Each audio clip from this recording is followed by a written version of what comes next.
Realizing the massive success of the Muv-Luv franchise, they wanted to branch out and create spin-offs and other projects to expand the universe. Now, there have been multiple other visual novels released after Alternative, but without spoiling too much, Alternative has a bittersweet but conclusive ending. It didn't end on a vague or cliffhanger the way Unlimited did. To the casual fans, most will mark Alternative as the end of the trilogy. Visual novels are generally considered a dying medium in today's world. Muv-Luv has had its fair share of fans in Japan and globally, but it's not a booming franchise like Fate, for example.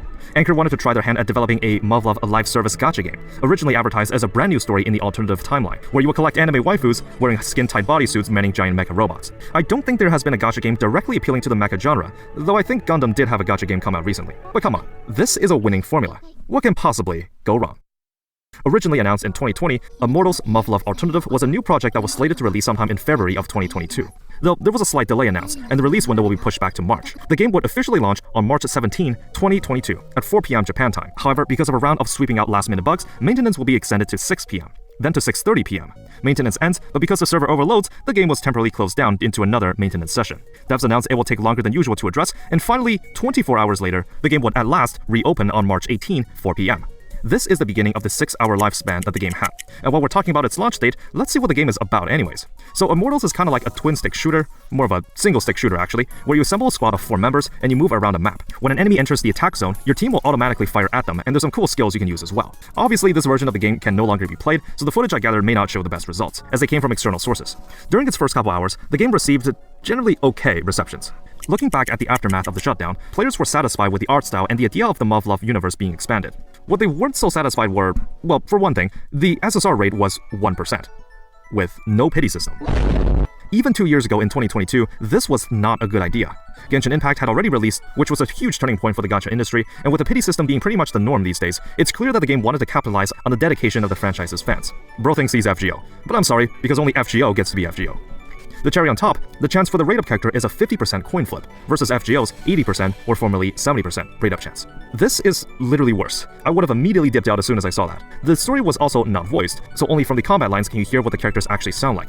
There's no character profiles or interludes, so while longtime fans would know the iconic Meiya or Takeru, newcomers could not find more about the units they were pulling for. Aside from that, the game had its fair share of bugs, and obviously as a live service, you can kind of brush it under the rug as it's expected that these bugs will be ironed out later. So there's that. Something else I should mention is that Edge, or Anchor, is not experienced in developing live service games. With Immortals releasing exclusively on mobile, they could kind of get away with not implementing some security features since Google Play or Apple can kind of safeguard it. In any case, the bread and butter of any gacha game's revenue is through the purchase of the gacha currency needed to pull more on the virtual slot machine. This is the primary way for any gacha to make money. To any game, this is your golden goose. You gotta lock up that currency tight and take the best security measures to prevent any hackers or exploits from rolling on that sweet gacha. Otherwise, there will be no point and some players can just get away with all the shiny characters for free and...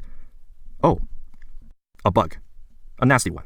At around 5 p.m., 1 hour into the game's launch, a critical bug was discovered that, since the game lets you use a guest account to begin playing and migrate that into an actual account later, if you just kept restarting the game and keep making new guest accounts, then the gacha currency you had from the previous guest account will carry over to the next, which broke the economy, which rendered the entire point of making revenue on the game completely pointless. The same bug will be discovered on Apple devices later, around an hour and a half later at 6:30 p.m. As you might imagine, Anchor was not pleased with this outcome.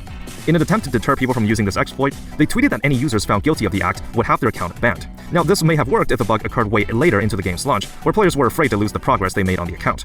But since this is launch day we're talking about, if you get banned, well, just make another. On the same night of March 18th, at around 10:30 p.m., the game entered emergency maintenance, with no definite end time. On the following day, a tweet stated that in order to address some critical issues, there's a possibility of maintenance being performed for an extended amount of time, and that it was unlikely it will be resolved in the following 3-day holiday. Well, we now know that this would mark the end of Immortals Muv-Luv Alternative. An apology stream was aired, refunds were issued, and that is how this game would rise and fall in just one evening. Now, with the power of hindsight, this maintenance period would not last 3 days, not 3 months, but 1 year and 4 months. The game would eventually be relaunched under a separate title, Muv-Luv Dimensions, with the core gameplay loop intact and all the critical bugs fixed. Dimensions released in Japan on July 11, 2023.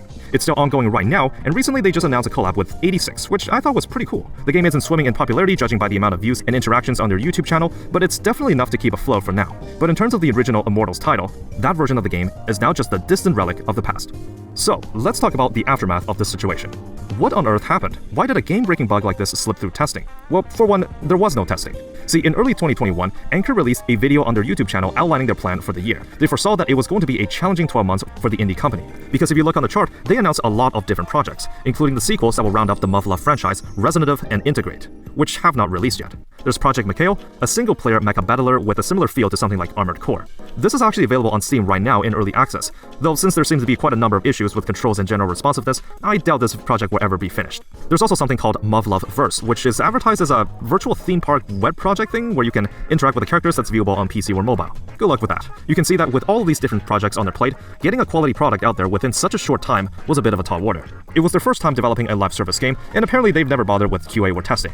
Or maybe they should have called it beta testing. Even as of now, Muv-Luv Dimensions is sitting at a fairly comfortable spot, though the release of the gacha game was not received well by all fans. In a tweet before Dimensions launched, one of the major figures behind the project said that the continuation of the Muv-Luv franchise would ultimately depend on the success or failure of the re-release gacha. This was not a good look, at least in my opinion, as they're essentially holding the game hostage and demand fans to support the gacha game so that the main visual novels can continue, or just let their favorite franchise die out. Look, we live in an age where sequels are milked to hell and endings don't actually exist anymore. Why bother inventing a new idea when you can just capitalize on what's already popular?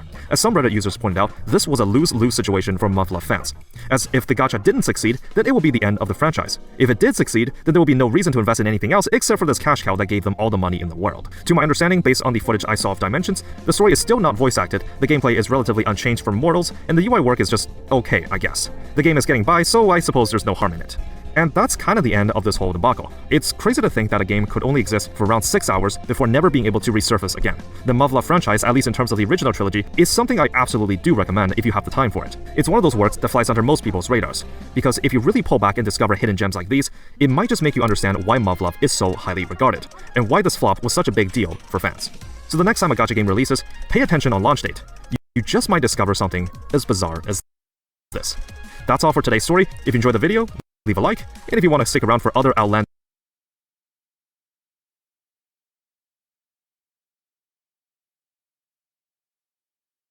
刀とかをよく扱うチャンネルですけど、そのわらぎり抜刀斎になるまでのいきさつってどんな感じなんですか？私はもともとずっと剣道をやってたんですよ。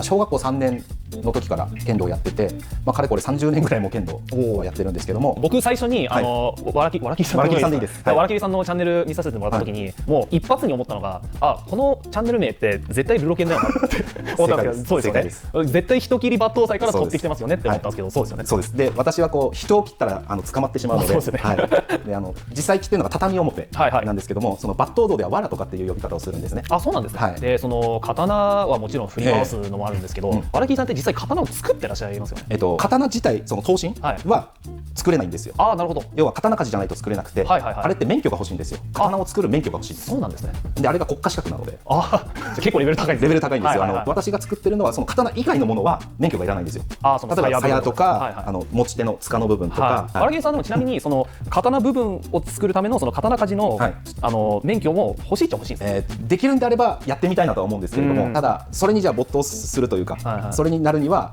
やっぱり生活の部分でも、その要は免許を取ってる間って収入がアルバイトしながらとかになるじゃないですか。そうなんですね。実際その日本で現在その免許を持っている人って何人ぐらいいるんですか？今は刀鍛冶自体は130人ぐらいって言われてますけど、少ないです。なるほど。でその中でその刀だけを作って専業でやっていらっしゃる方っていうのは30人前後。